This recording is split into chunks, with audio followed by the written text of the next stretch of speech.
This is Frog and Toad Are Friends. Book 1. Spring. Frog ran up the path to Toad's house. He knocked on the front door. There was no answer. "Toad! Toad!" shouted Frog. "Wake up! It is spring!" "Blah!" said the voice from inside the house. "Toad! Toad!" cried Frog. "The sun is shining! The snow is melting! Wake up!"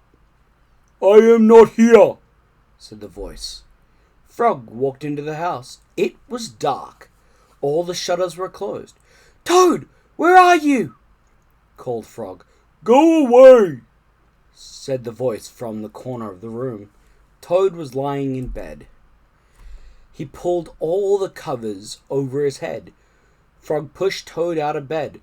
He pushed him out of the house and onto the front porch. Toad blinked in the bright sun. "Help!" said Toad. "I cannot see anything." "Don't be silly," said Frog. "What you see is the clear, warm light of April.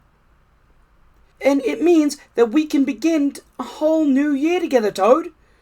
Think of it," said Frog. "We will skip through the meadows and run through the woods and swim in the river.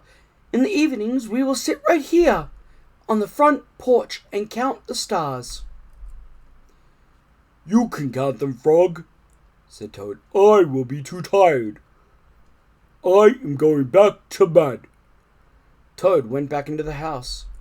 He got into the bed and pulled the covers over his head again.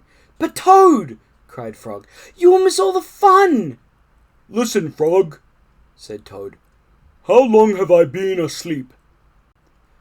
"You have been asleep since November," said Frog. "Well then," said Toad, "a little more sleep will not hurt me. Come back and wake me up at about May. Good night, Frog." "But Toad," said Frog, "I will be lonely until then." Toad did not answer. He had fallen asleep. Frog looked at Toad's calendar. The November page was still on top. Frog tore off the November page. He tore off the December page, and the January page, the February page, and the March page. He came up to the April page. Frog tore off the April page too. Then Frog ran back into Toad's bed. "Toad! Toad! Wake up! It is May now!" "What?" said Toad. "Can it be May so soon?" "Yes," said Frog. "Look at your calendar." Toad looked at the calendar. The May page was on top. "Why, it is May!" said Toad as he climbed out of bed. Then he and Frog ran outside to see how the world was looking in the spring.